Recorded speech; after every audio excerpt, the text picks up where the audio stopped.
2008 সালে Marvel cinematic universe এর iron man সিনেমার মধ্য দিয়ে যে সাফল্যের জয়যাত্রা শুরু হয়েছিল তার অন্তরায় যে কয়েকজন মানুষের নাম চিত্র স্মরণীয় হয়ে থাকবে বিশ্ব চলচ্চিত্রের ইতিহাসে তাদের মধ্যে অন্যতম একজন হলিউড অভিনেতা রবার্ট ডাউনি জুনিয়র।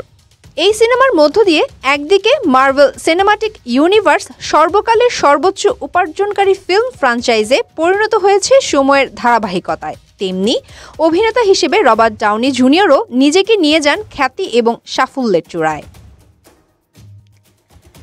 তবে এই তুমুল জনপ্রিয় এবং আইকনিক চরিত্র আয়রন ম্যান তথা টনি স্টার্ক হিসেবে রবার্ট ডাউনি জুনিয়র অব্যাহতি নেন সর্বকালের অন্যতম সেরা ব্যবসা সফল সিনেমা এন্ড গেমের মধ্য দিয়ে।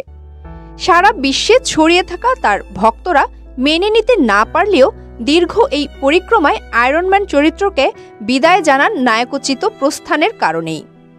একটা পুরো প্রজন্ম মার্ভেল সিনেমাটিক ইউনিভার্সে ডুবেছিল Iron Man, Hulk, Thor, Captain America, Doctor Strange, Antman, Spiderman বা ব্ল্যাক প্যান্থার চরিত্রগুলোর মধ্য দিয়ে।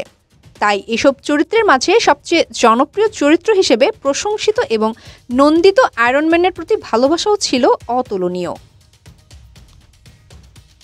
অনেকেই ভেবেই নিয়েছিলেন যে যেহেতু আয়রন ম্যান চরিত্রটির সমাপ্তি হয়ে গেছে সিনেমায়, তাই রবার্ট ডাউনির অসাধারণ স্ক্রিন প্রেজেন্স আর দেখা মিলবে না মার্ভেল সিনেমাটিক ইউনিভার্সে। তবে সকল ভাবনা বা ধারণাকে মিথ্যা প্রমাণ করে দিয়ে রবার্ট ডাউনি ফিরছেন মার্ভেল সিনেমাটিক ইউনিভার্সে। 2026 সালে মে মাসে রিলিজ পেতে যাওয়া অ্যাভেঞ্জার্স ডুমসডে নামের সিনেমা দিয়েই ফিরছেন ডাউনি জুনিয়র। এই সিনেমায় ডক্টর ডুম চরিত্রে দেখা যাবে ডাউনি জুনিয়রকে। গত শনিবার রাতে মার্ভেলের সান দিয়েগো কমিক কন প্যানেলে আরও অনেক তারকাদের মধ্যে ছিলেন Robert Downey Junior, Anthony Mackie, Pedro Pascal এবং ভ্যানেসা কিরবিও। সেই সন্ধ্যায় সবচেয়ে বড় চমকটি এসেছিল যখন অ্যাভেঞ্জার্স 5 এবং 6-এর পরিচালক অ্যান্টনি এবং জো রুসো ডাউনিকে ডক্টর ডুম হিসেবে পরিচয় করিয়ে দেন।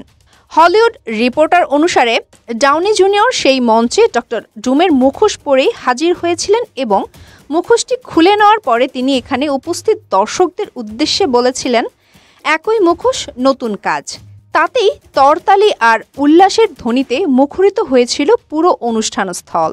প্রায় 5 বছরের লম্বা বিরতি পরে আবারও মার্ভেল সিনেমাটিক ইউনিভার্সে রবার্ট ডাউনি জুনিয়রের এই ফেরা যে বিশ্ব চলচ্চিত্রের ইতিহাসে অন্যতম সেরা কামব্যাক তা বলার অপেক্ষা রাখে না। এবার ডক্টর ডুম হিসেবে ডাউনি জুনিয়র কতটা প্রত্যাশা পূরণ করেন তার ভক্তদের এবং বিনোদনপ্রেমী দর্শকদের সেটাই দেখার বিষয়। তবে সেটা জানার জন্য অপেক্ষা করতে হবে 2026 সালের মে মাস পর্যন্ত।